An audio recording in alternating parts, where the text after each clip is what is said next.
Hi guys, today we are going to be talking about your everyday contracts. Welcome to my financial literacy channel where my aim is to empower, inform, and provide the agency to support Canadians from negatives to millions. You can find out more or connect with me in the links below. Before we jump into formal contracts, I'm going to take a minute to talk about your everyday personal contracts that you may engage with your friends or family.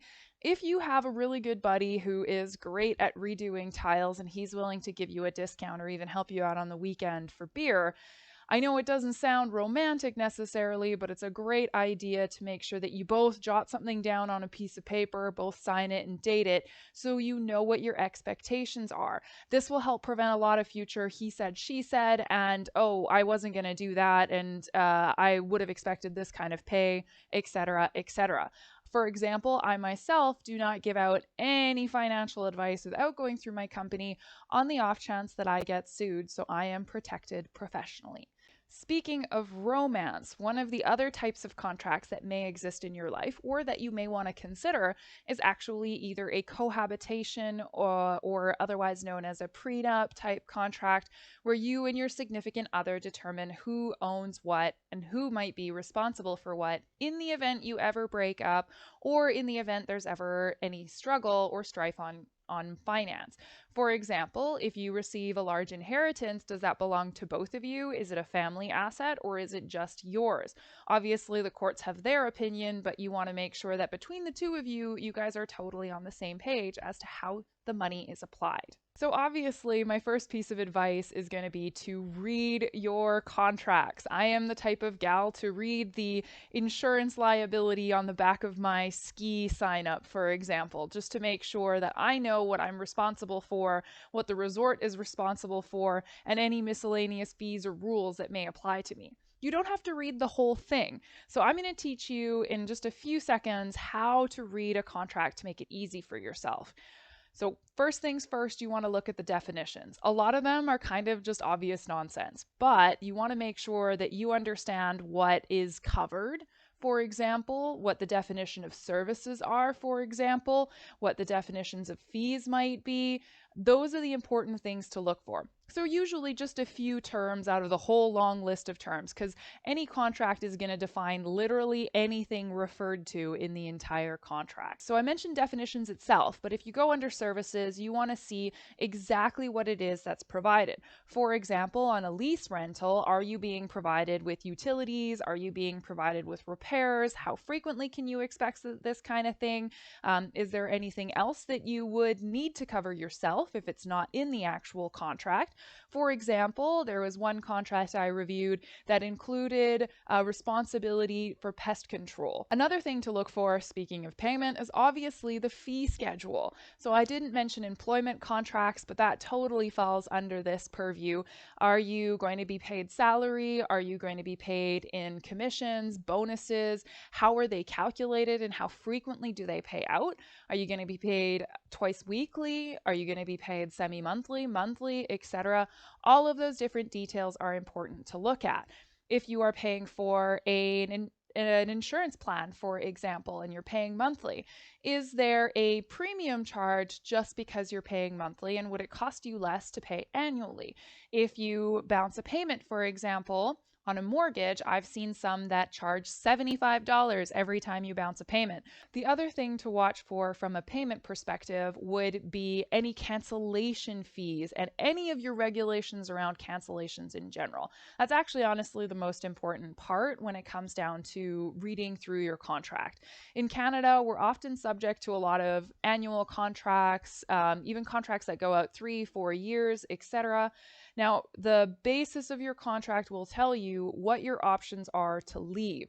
So using like internet services, for example, or TV services, if you need to move, is it going to cost you money to move, for example? Is there a relocation fee? If you're moving out of province, does it cost you differently than if you simply move and you no longer want to work with this company? If you decide to switch carriers, how much is that going to cost you? Do they have random cancellation charges? Can they charge you out several months worth of what would otherwise be your monthly payments?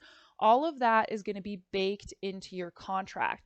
I don't want you to get surprised when life changes and all of a sudden you're on the hook for hundreds of dollars worth of these contracts that you signed somewhat blindly. If you sign right away, you're not going to have to actually keep the contract within usually what's called a 10-day right of rescission. This means 10 days for you to read the contract and basically change your mind. One of the other things to check in respect to your contracts is any limitations to services or the opportunity for the company that you are buying services from to cancel or to kick you out effectively. So if you break a rule of theirs, you need to know what those rules are. I mean, I'm going to use the ski slope example. You could lose your pass all in by going out of bounds. So is that a risk you're willing to take, knowing that you will lose any money you paid for this ski pass simply because you're not willing to adhere to that rule, for example?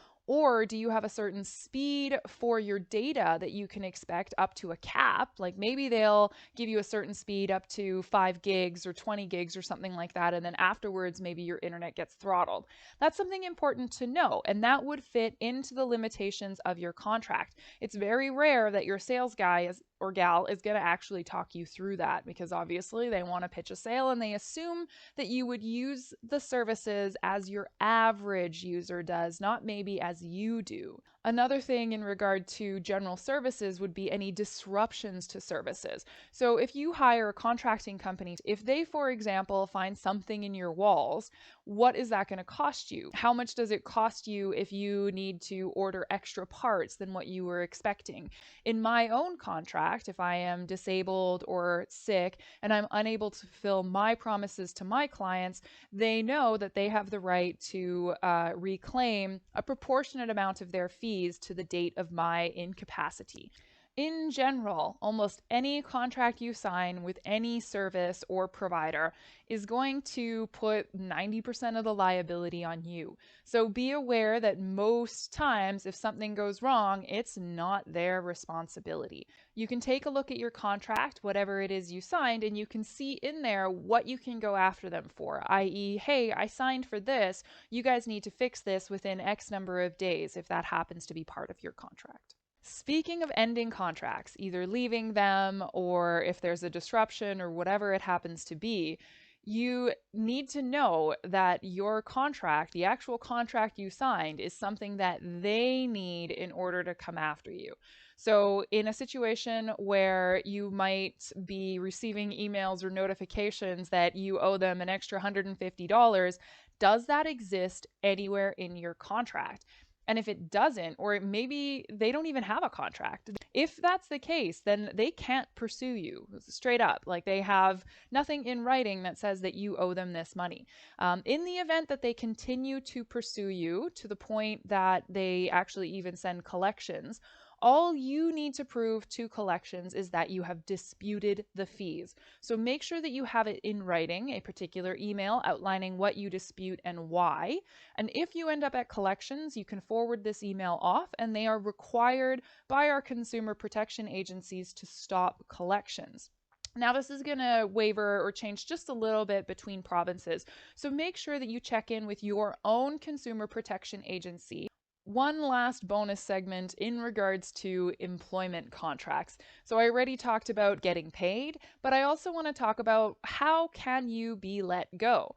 Is there a particular period of time that's built into your contract? Can they let you go for a variety of reasons? Is it listed, or can they simply cut you out like that? Do you have a non-compete? A non-compete is something that effectively says, if you are in the same industry, usually, or you're doing the same thing for a competitor, we are able to come after you either legally through the courts and sue you, or you may not have any right whatsoever to any of your previous contact lists. And these limitations would look like, okay, you cannot do this for 2 years, for example, or 5 years, or whatever it happens to be. So before you sign an employment contract, make sure you understand what your exit looks like and if there are any limits to that exit for yourself. In some industries, there are attempts to limit your ability to work within your scope of expertise in general. And per my conversations with some lawyers, this is usually unenforceable because in Canada, we have the right to continue to operate under our own specialties, and we are not subject to general blanket non-competes, i.e. you may never be in this industry again. So I hope this video gives you some good insights. Please don't forget to like, subscribe, and comment for more about your money. If your questions are larger than the contents of this video, please contact the certified financial planner in your life for more professional support. Or you can text me, email me, or set up a half-an-hour phone call for free to go over your specific situation and point you in the right direction. I am currently taking on new clients, and I am always happy to help. Until next time, wishing you financial security and success.